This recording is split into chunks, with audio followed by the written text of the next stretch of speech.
Yo, what's up mga tropa peeps? Magandang araw po sa inyong lahat. At ngayon, nako, meron po tayong update. Nakita natin yung pong inilabas na CCTV footage patungkol po doon sa nangyaring insidente kay Mima Alicia doon po sa Caloocan. Actually, ito pong mga CCTV footage na ito ay hindi po agad-agad inilabas ng PNP dahil nga po hindi pa tapos ang investigasyon at pinag-aaralan po nilang mabuti itong mga CCTV na ito. Kaya po, late na po ito inilabas. Kasi syempre nung mga unang mga balita, nabanggit po sa mga balita na wala pong CCTV footage doon sa pinangyarihan. Totoo naman po dahil doon nga po sa harapan ng bahay nitong si Mima Alicia, wala po talaga. Pero doon sa mga gilid-gilid, katulad nun, pati doon sa meron po nga natagpuan doon po sa may parang restaurant na kinainan po nitong dalawang suspect, meron nga po mga nakuha doon na mga CCTV. Syempre, hindi po agad yan ilalabas para po hindi makapalag kagad at hindi po makatakbo agad-agad itong mga pinaghihinalaan na tao na ito, yung mga person of interest. So ngayon po, ito po yung balita ng GMA.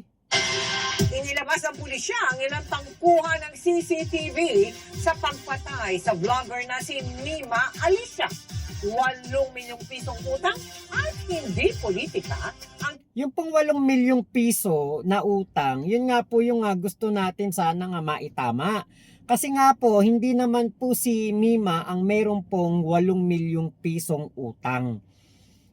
Nagkaroon nagkaroon ng kalituhan doon po sa pahayag nitong si General Nartates at tingin ko sa mga darating na panahon kapag nahuli na itong mga suspect na ito at yung mastermind, diyan na siguro nila talaga maibubulalas ang katotohanan na si Mima Alicia po ang nagpautang ng nasa 8 milyon. tinututukang motibo batay sa investigasyon. Nakatutok si June Veneracion.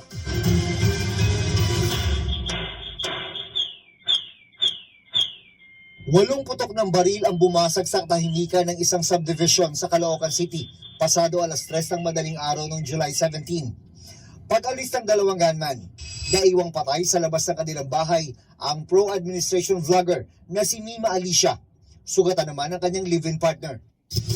Sa backtracking ng mga CCTV video ay nakilala ng mga pulis ang dalawang suspect na nakuha ng pumarada sa isang lugawan 1:43 AM noong July 17.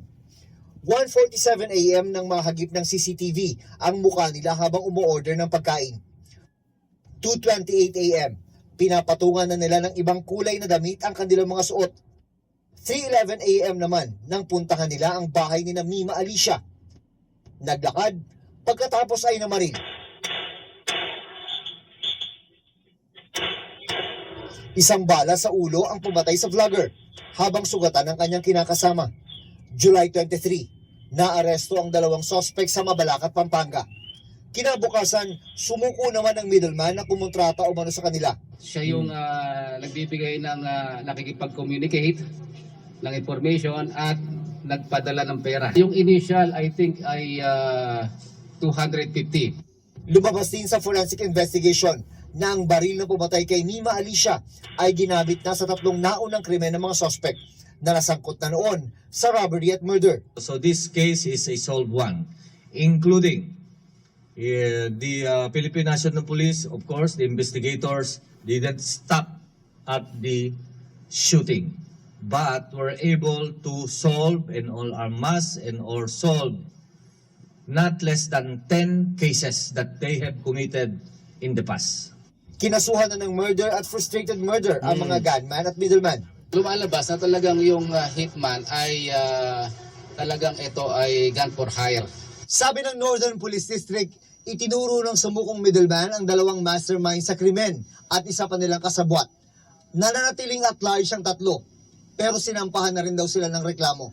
Pero isinantabi ng Philippine National Police ang anggulong may kinalaman ang pamamasdang sa mga political commentary ni Mima Alicia. Yun! 8 milyong pisong utang ni Mima Alicia sa mag-partner na mastermind ang tinututukang anggulo. Meron kasi silang mga business engagement No? Kaya itong ang possible motive talaga ay personal. June Veneracion, Nakatutok, 24 Oras. Yun ang yun ang dapat talagang maitama yung 8 milyong pisong utang. Kasi nga po, yung mga may utang, hindi po yan ginugurgur. Bakit? Paano makakabayad kung gugurgurin na, di ba? Kaya yung pong logic na ginurgur si Mima dahil po sa kanyang utang, hindi nga po yan yung totoong issue. Hindi po yan talaga kasi meron po tayong nakausap from very reliable source talaga na si Mima po ang naglabas ng pera at nagbigay ng pera dito sa mag-asawang negosyante na ito. Kaya paano nangyari na si Mima ang may utang? Sana maitama yung info na yon. Ngayon, di ba, kita nyo naman, napakamahal po pala ng binaya dito, no, sa dalawang gumawa ng masama kay Mima. So, hindi po totoo yung sinasabi ni Sara Duterte na 5K yung halaga na lamang ng ng isang pagpapatrabaho, 'di ba? So, ibig sabihin, ito po ay siguro baka dahil sa si Mima ay kilalang tao, 'di ba? Popular na vlogger ng administrasyon. Kaya po siguro ganon ang ibinayad. Imagine niyo po, no? Ang mga tao, no? Di baling gumastos ng malaki, makagawa lang ng masama, mapatahimik lang si Mima para lang hindi makasingil itong si Mima dito sa mga tao na ito. Ganun na po ang kanilang naging desisyon. At akala siguro nila pagkatapos nung nangyari kay Mima, wala na, tapos na problema nila, hindi na sila mahahabol ng batas, hindi mabubuking ang kanilang mga ginawang katarantaduan. 'Di ba? Siguro 'yun ang kanilang iniisip. Pero 'yun nga po, lahat po 'yan ay hindi po talaga magsasucceed at mahuhuli kayo ng mga kapulisan at malalaman ang inyong ginawang mali, 'di ba? Mapagbabayad talaga kayo. Alam nyo, yung halagang 250, yun yung yun na yung isang katibayan na si Mima po ang pinagkakautangan, may utang kay Mima etong mastermind. Bakit? Yun nga po yung logic na bakit pa magbabayad ng 250 yun? May utang nga, di ba? Yun nga sabi sa balita, may utang daw si Mima, 8 milyon. O tapos gagastos pa sila another 250K para patahimikin si Mima. Di ba? Walang yung kumbaga, sabi nga ni Kulaong, I cannot see any logic in there. Di ba? Gano'n lang kaya itong mga mastermind na ito, ibinigay na lang kay Mima yung 250K. Kasi si Mima naman, mabuti namang kausap to. Maayos kausap. Actually, sabi nga nung isang reliable source na nagbigay ng info, idedemanda na ni Mima etong mga taong to, itong mga may utang sa kanya. Idedemanda ni Mima, ha? Dahil nga po hindi nagbabayad ng utang sa kanya. At eto pong mga tao na ito, gustong pumunta doon sa bahay ni Mima at makapasok sa bahay niya para makuha yung mga loan agreement. Ewan nga natin ba't ganun no? Parang irresponsible yung pagbabalita dahil hindi nga po naipapaliwanag na si Mima po ang nautangan. Ngayon, 'di ba, syempre etong si Mima, idedemanda na nga po dapat talaga itong mag-asawa, kaya lang nakipag-usap daw po ayon po doon sa very reliable source talaga na nagbigay ng info. Idedemanda na ni Mima. Talagang kinausap na po niya yung abogado niya para makapagdemanda. Kaya lang nga po, sa hindi nga po malamang dahilan, nung tinanong daw po ng abogado ni Mima after ng ilang buwan, tinanong daw, Mima, ano na ba to? Ano nang gagawin natin dito sa may utang sa'yo? Idedemanda na ba natin? Tutuloy mo ba yung demanda? Ang sabi daw po, hindi na. Kasi nakipag-usap na.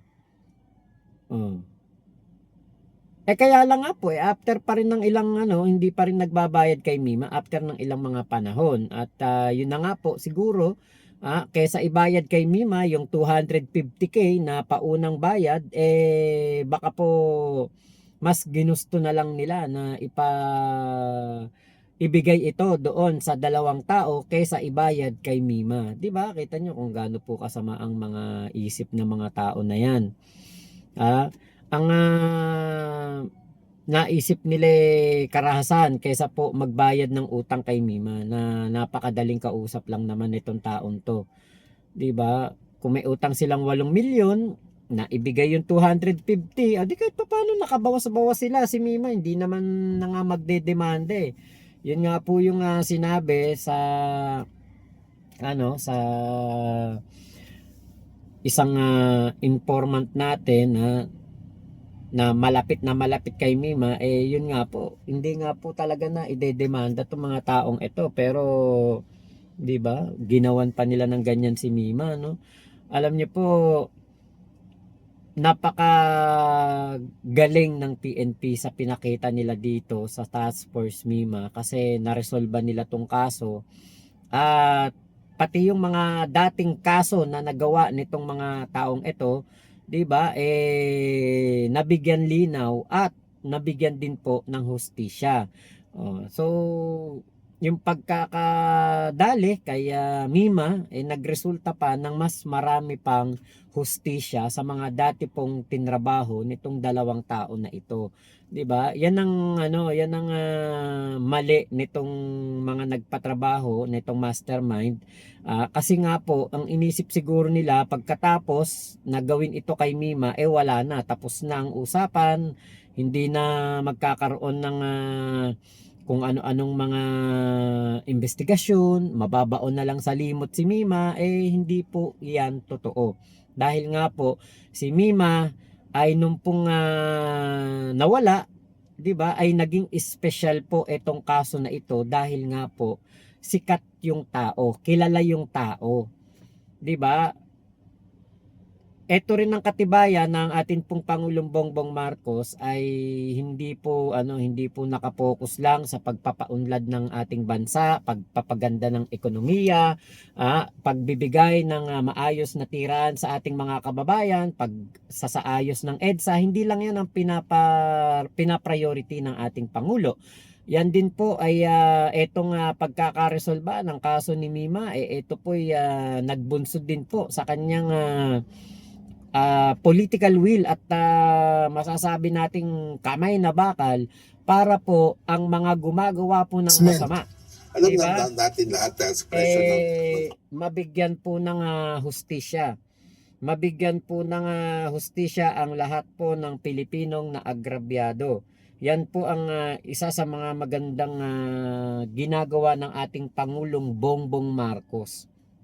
'Di ba? Kaya maraming salamat po PBBM, kaya PNP Chief General Melencio Nartates. Talagang job well done po ito at malaking tulong po ang inyong ginawang masusing investigasyon at pagkakahuli po dito sa mga perpetrators na ito. Nabigyan po ng hustisya ang pagkawala ni Mima Alicia. At naliwanag na rin, yun yung kagandahan, no? Naliwanag na rin na hindi po tungkol sa politika etong issue na ito. Hindi po ito dahil sa pagsasalita ni Mima ng tatay niyong karton, uuwing nakagarapon. Hindi po ito tungkol doon. Hindi po ito dahil sa kanyang pagiging political vlogger. At wala po itong kinalaman doon sa kumalat na screenshot na sinasabing meron pong nagkaonsehan daw, 'di ba, sa mga vlogger, may Boss B, 2.5 million ba 'yun o 2 million na halaga ng pera, hindi nagkaayos sa hatian. Wala po lahat 'yun at hindi po 'yun nag-e-exist dito po sa aming pagsuporta kay PBBM. Ako personally, hindi ko po nadinig, hindi ko po naalaman yung pangalan na yan na Boss B sa tagal ko po na nag-vlog ng patungkol po sa ating Pangulong Bongbong Marcos. Never ko po yang narinig. Never ko po yan na pakinggan yung pangalan na yan. Hindi po yan nag-e-exist. Kaya po doon sa mga DDS o di soplak po sila dito sa balita na ito dahil nga walang kinalaman sa political vlogging ni Mima ang kanyang pagkawala. Ayun. So, yun po. Maraming salamat sa pagsama po ninyo dito sa ating vlog na ito. Ingat po kayo. Nasa mang panig kayo ng mundo. Momo chup chup. Love you. God bless us all, Pilipinas.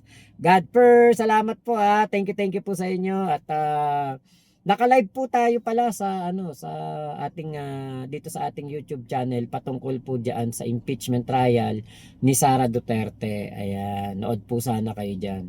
Thank you po. Salamat po.